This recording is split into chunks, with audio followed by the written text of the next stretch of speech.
Umot na.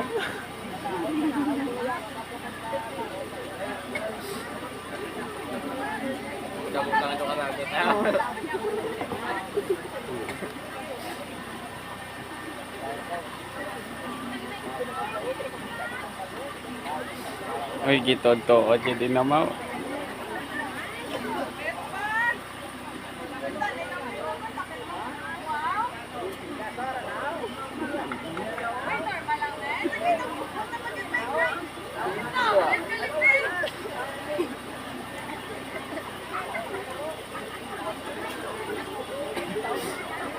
Sa sobrang hina mapagpangalitan, nag-abot sa punto na may natabo sa ilang na duwa.